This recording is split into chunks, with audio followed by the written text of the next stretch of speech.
Hello students, चलो आज करते हैं एसी जनरेटर। तो ये आपने थोड़ा सा टेंथ में भी पहले पढ़ा हुआ है एसी जनरेटर, तो दोबारा से आज पढ़ना।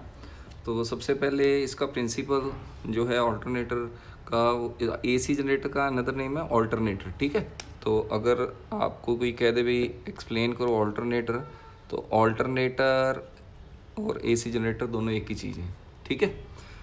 तो डीसी जनरेटर और अगर एसी जनरेटर के बारे में जनरल डिस्क्रिप्शन दें तो दोनों में बेसिक कंस्ट्रक्शन में एक थोड़ा सा डिफरेंस होता है। बाकी अगर स्लो स्पीड में भी एसी जनरेटर घूमता है तो वो ज़्यादा पावर प्रोड्यूस करता है एज़ कम्पेयर टू डीसी के, तो करके एसी जनरेटर जनरली यूज़ किया जाता है। बाकी जो साइज़ ऑफ एसी जनरेटर है, अगर हम कंस्ट्रक्शन के हिसाब से बोले तो वो भी छोटा होता है as compare to DC generator के।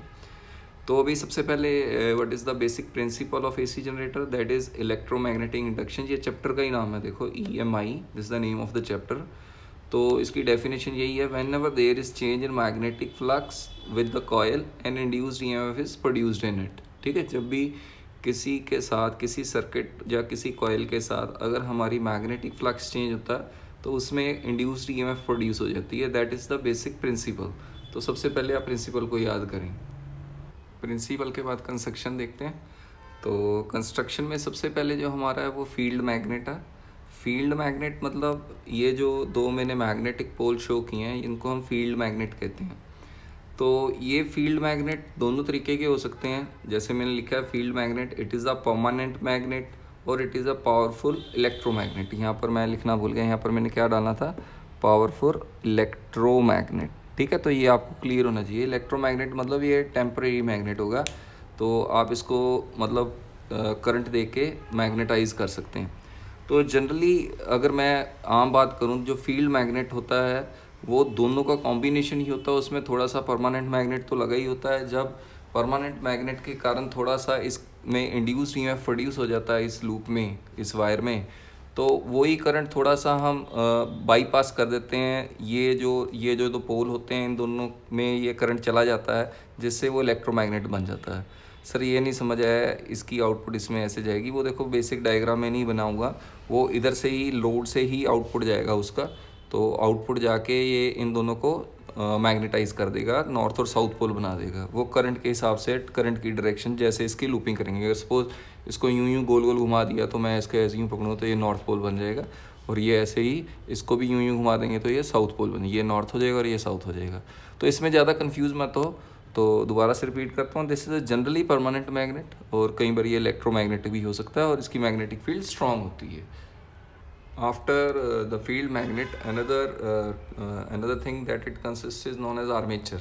तो ये मैं बोलूँ तो ये सबसे पहले आपको पता लग गया ये फील्ड मैग्नेट है। चलो सर ये क्लियर हो गया। अब सेकंड टर्म जो लिखी है सर ने आर्मेचर, इसमें आर्मेचर कहाँ है, आर्मेचर ये है, ठीक है। तो सर आर्मेचर सिंगल नेम नहीं है, मतलब आर्मेचर खुद एक सिंगल नेम ही है, लेकिन ये दो चीज़ों को मिलकर बनता है। जैसे सबसे पहले मैंने मान लिया, सपोज़ मैंने ले लिया जैसे ये हमारा एक सॉफ्ट आयरन कोर है। इस सॉफ्ट आयरन कोर के साइड में यहाँ पर मैंने ये लाइंस खींच दी और ये लाइंस यूँ जा रही हैं ऊपर की तरफ भी, यूँ यूँ यूँ। तो देखो ये कॉइल्स बन गई। तो ये देखोगे तो ये वाला जो हिस्सा है मेरा, ये वाली कॉइल है, और ये जो कॉइल है वो ये वाली कॉइल है, यानी ये कॉइल ऐसे ऐसे घूम रही हैं इसके ऊपर। तो ये ग्रीन में जो बनाया है ये एक नहीं है, बहुत सारी हैं, और ये किसी चीज़ के ऊपर लपेटी हुई हैं। तो जैसे ये मैंने इसको इंक की डब्बी के ऊपर घुमा दिया, तो ये किसके ऊपर घूमी हुई हैं, वो एक जनरली सॉफ्ट आयरन होता है, और ये जो वायर्स बनी होती हैं ये किसकी बनी होती हैं, इंसुलेटेड कॉपर वायर, ठीक है। जो बार बार देखे राउंड, ये N टर्न्स होते हैं, ये कोई सिंगल टर्न नहीं है, ये बहुत सारे टर्न हैं, तो वो हम जनरली सिंगल बनाते हैं कि आपको ईजी हो जाए।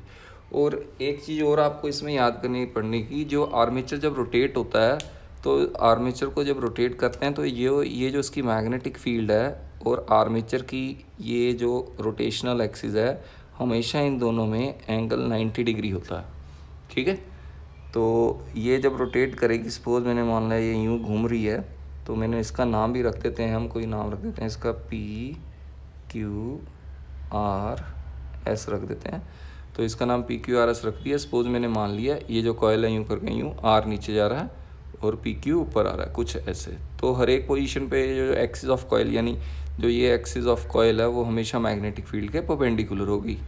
तो ये हमारा आर्मेचर था। आर्मेचर में हमेशा याद रखना है it consist of two thing. कौन कौन सी सर?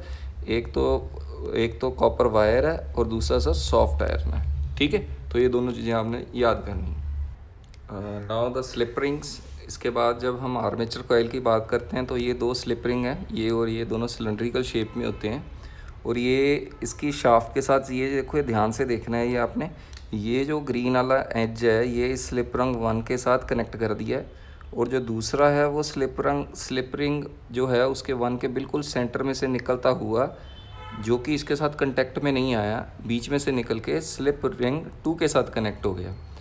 तो जब आप इसको लाइव देखेंगे तो ऐसे होगा। ये जो स्लिप रिंग्स होते हैं, जैसे मैं ये मार्कर का कैप ले लेता हूँ, ये एक स्लिप रिंग है, तो ये स्लिप रिंग ये यूँ गोल गोल घूम रहा होता है, यूँ करके यूँ। सर ये कब घूमता है? सर ऐसे, जब ये आपकी ये शाफ्ट ऊपर वाली घूमती है तो ये उसके साथ ऐसे कनेक्ट होते हैं शाफ्ट के साथ, ये दोनों ही, ये और ये, तो ये इकट्ठे घूमते हैं। दोनों की एक्सिस ये यहाँ पर है, तो जो दूसरा है वो बिल्कुल इसके ऊपर कुछ यहाँ पर है, ठीक है। तो दो स्लिप रिंग ऐसे लगे होते हैं, ये भी घूमेगा और ये भी घूमेगा। चलो सर ये क्लियर हो गया। तो स्लिप रिंग क्या करते हैं? स्लिप रिंग घूमते हैं और ये इसके साथ कनेक्ट हमेशा ही रहेगा, इसके साथ ये और ये इसके साथ कनेक्ट रहेगा। अगर ये घूमते नहीं तो इसमें वट डल जाने थे, तो वो वट नहीं डलेंगे, मतलब जितनी आरपीएम से ये घूमेगा उतनी आरपीएम से ये घूमेगा। ये सारा का सारा सिस्टम इकट्ठा घूम रहा है, ये और ये सब इकट्ठे घूम रहे हैं।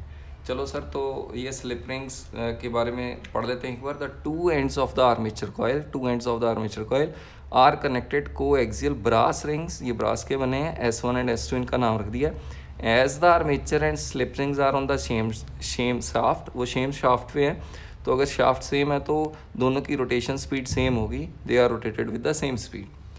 तो ये जो स्लिप रिंग है, ये आगे लोड को कैसे करंट भेजेंगे, वो वाया एक ये और ये मैंने यहाँ पर लिख दिया है, ये मैंने ब्रश की तरह जान के बनाया, ये ब्रश 1 और ये ब्रश 2।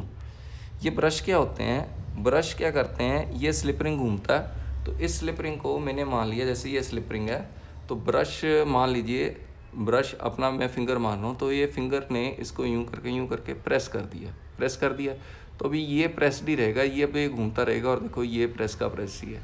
तो ये मेरी फिंगर थी, ये यहीं की ये रहेगी, ये घूम जाएगा, ये देखो ये घूम जा रहा है, और इसने इसको अपना कंटेक्ट तोड़ने नहीं देना, ठीक है। ये हमेशा स्प्रिंग लोडेड होता है, स्प्रिंग लगाया पीछे भी, इसको दबा के रखे। ये थोड़े समय बाद होता क्या है, जब जनरेटर थोड़ा सा पुराना होता है, ये ब्रशेस ना घिस जाते हैं। ब्रश घिस जाने से इनके में जो सर्किट है वो ब्रेक हो जाता है और करंट हमारा लोड के पास नहीं जाता। तो दोबारा से पढ़ लेते हैं। They are the two graphite spring loaded brushes are lightly pressed against the slip rings which maintain sliding contact. यानी आपको समझ में आ गया, स्लाइडिंग कंटैक्ट हमेशा कंटैक्ट में रहेगा, ये घूम ही जाएगा, और लेकिन ब्रश हमेशा इसको दबा के रखेगा। ये यहाँ है तो भी ब्रश की जो पोजीशन है वो नहीं हिलती, देखो ये स्टिल ऐसे ही रहेगी फिंगर, और ये जो मेरा ये जो चीज़ है ये घूमेगा, देखो ये घूम रहा है, ये मेरी फिंगर उधर ही है, ये घूम रहा है, वो मेरी फिंगर उधर ही है। फिंगर की यानी ब्रश की जगह नहीं हिलेगी, बस जो स्लिप रिंग है वो गोल गोल घूम ही जाएंगे। तो उसके बाद ये जो है एक्सटर्नल लोड के पास जाएगा। Sir what is load? Load हमारा घर हो गया, फ़ैन हो गया, फ्रिज हो गया, टीवी हो गया, they all considered as a load. तो ये हमारी बेसिक कंस्ट्रक्शन है ऑल्टरनेटर की। अब हम सबसे पहले इसकी वर्किंग समझते हैं, उसके बाद में इसको लिखेंगे। तो जो वर्किंग है इसकी, सबसे पहले देखिए, अगर मैंने मान लिया जो मैग्नेटिक फील्ड है वो नॉर्थ से साउथ इस तरफ आ रही है, यानी मैग्नेटिक फील्ड की डायरेक्शन इस तरफ है, यानी this is the direction of magnetic field. Is it okay sir? तो ये रब कर देते हैं।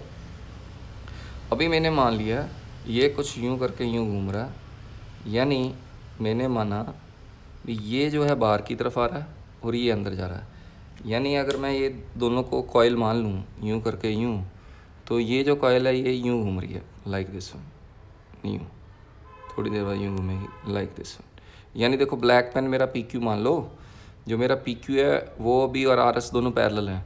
मैंने मान लिया भाई PQ तो ऊपर आ रहा है और RS नीचे जा रहा है यूँ, तो ये घूमता यूँ आ जाएगा, समझ में आया? Like this one. ये PQ है, ये RS है, देखो ये RS, ये सर यूँ आ गया। फिर थोड़ी देर बाद ये PQ ये यहाँ, ये ऐसे आ जाएंगे। ठीक है सर, ये समझ में आया? कुछ तो समझ में आया ही होगा। तो अभी जब भी आपने इंड्यूस्ड करंट की डायरेक्शन निकालनी है इंड्यूस करंट की, तो इसमें हमेशा फ्लेमिंग राइट हैंड रूल लगता है। तो पहले तो ये याद करना भाई, जब हम ऑल्टरनेटर पढ़ते हैं तो इसमें जब हमने करंट की डायरेक्शन निकालनी है तो वो किससे निकलेगी, तो फ्लेमिंग राइट हैंड रूल से निकलेगी। तो इसमें यही हमारा फिंगर्स हैं, तो ऐसे मैंने याद कराया, ये एफ़ है, ये बी है और ये आई है, एफ बी आई। तो सबसे पहले देखो मैंने इसको नीचे लेके गया हूँ, तो ये फोर्स मेरी इधर है, अंदर जा रहा है, क्योंकि मैंने माना था आर एस नीचे जा रहा है, क्योंकि ये घूम रहा है यूँ करके यूँ, तो ये आर एस नीचे जा रहा है, तो ये गई फोर्स इधर है। और मैग्नेटिक फील्ड की डायरेक्शन तो हमारी नॉर्थ से साउथ है, तो इस तरफ है, यानी this is the direction of current. तो ये देखो, ये मेरी डायरेक्शन ऑफ करंट है, ये मेरा थंब नीचे जा रहा है तो वो आपको विजिबल नहीं हो रहा, तो this is the direction of current. तो ये हमारा इस डायरेक्शन में करंट है। अब इसके निकालेंगे तो इसमें भी आ जाएगा। तो ये अगर नीचे जा रहा तो ये चीज़ ऊपर जा रही है, हाँ सर ये फोर्स ऊपर है इस पर, तो मैग्नेटिक फील्ड का है सर, मैग्नेटिक फील्ड इस डायरेक्शन में, तो करंट सर इधर जाएगा। जब आपने ये वाला एंड लिया, इस पर फोर्स ऊपर है, क्योंकि ये यूँ यानी ये चीज़ ऊपर आ रही है, फोर्स बी और आई, तो इसमें ये जो करंट है इस तरफ जाएगा, this is the direction of induce current. तो अभी जाता जाता यहाँ से ये स्लिप रिंग 2 पर जाके ये ब्रश से यहाँ ऐसे कुछ निकलेगा। ठीक है, चलो सर ये भी समझ में आ गया। तो क्या ये सिंगल हमेशा इसी पोजीशन पे रहेगा? नहीं, या इसकी अलग अलग पोजीशंस आएंगी, अलग अलग पोजीशन में करंट जाएगा। अगर मैं जस्ट इधर की बात करूं तो जो मेरा करंट है वो अभी इस पोजीशन पे, जो लाइफ पोजीशन है, वो करंट ऐसे जा रहा है, P Q R S. S किससे कनेक्ट है? स्लिप रिंग 2 से, ब्रश 2 से, देन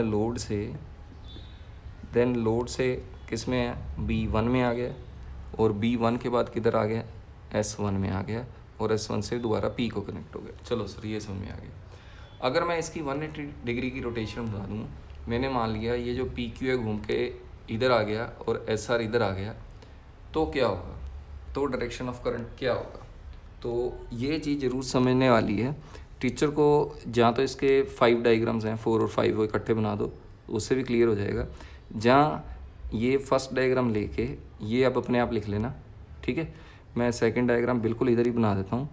तो मैंने ये मान लिया ये मेरी कॉइल है, और मैंने माना भाई ये घूम के Q इस तरफ आ गया, और R इस तरफ आ गया, P इस तरफ आ गया, और S इस तरफ आ गया।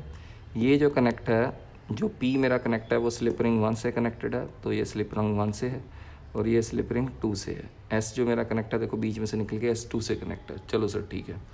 तो अभी देखो करंट इसमें भी देखेंगे तो यहाँ पर नॉर्थ पोल होगा, ये साउथ पोल होगा। जैसे ये पोल तो ऐसे ही है, घूम गया, तो this is the direction of magnetic field. तो अगर करंट की डायरेक्शन निकालेंगे तो देखो ये घूम के यूँ आया है, तो ये यूँ हो गया, तो आगे भी तो ये यूँ ही घूमेगा, ऊपर थोड़ी नहीं घूम जाएगा, यूँ ही घूमेगा। तो यानी ये जो QP है वो तो नीचे ही जा रहा है, तो QP नीचे जा रहा तो फोर्स नीचे है इसकी, तो मैग्नेटिक फील्ड इधर है, तो ये देखो फोर्स इधर, तो this is the direction of current, यानी इसमें डायरेक्शन ऑफ करंट नीचे ही होगा और ये ऊपर जाएगा। तो सर देखो डायरेक्शन ऑफ करंट तो दोनों में सेम ही आ गई, इसमें नीचे और इसमें नीचे। बेटा इधर देखने में सेम है, वैसे सेम नहीं है। देखो इसमें P टू Q करंट जा रहा था और इसमें Q टू P जा रहा है, उल्टा हो गया। अब क्या होगा? Q टू P जाएगा, P टू S1 जाएगा, S1 से बाद लोड पे जाएगा, S1 से बाद लोड पे जाएगा। यानी मैं इसकी करंट की डायरेक्शन बोलूँ तो इसकी डायरेक्शन होगी, देखो S से शुरू करते हैं, S R Q P S1 brush 1 से, ब्रश 1 किससे लिंक्ड है? लोड से।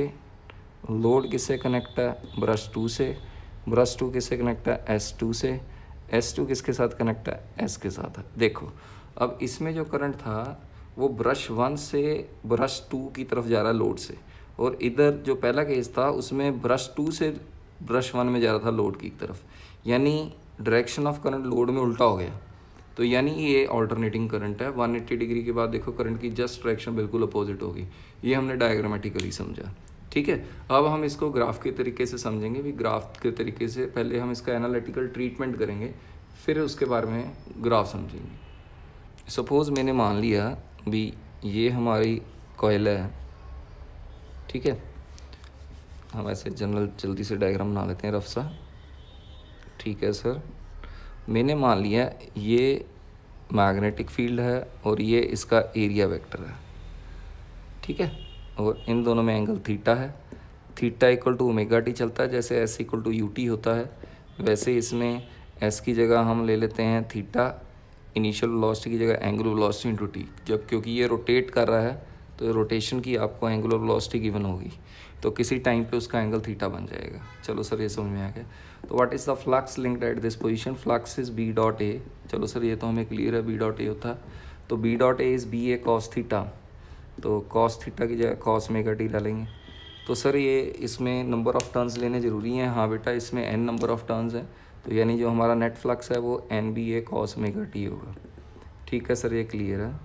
तो अभी सर इंड्यूस्ड ईएमएफ हमारा D phi by D T होता है, तो माइनस बाहर रख लिया N B A cos omega T की डिफ्रेंशिएशन करोगे तो ये आएगा omega sine omega T with sine of minus, minus minus क्या हो जाएगा, प्लस हो जाएगा। तो ये हमारा फार्मूला आ गया। तो अभी मैं ध्यान से देखना, फ्लक्स इक्वल टू जो हमारा फार्मूला आया वो आया N B A cos omega T.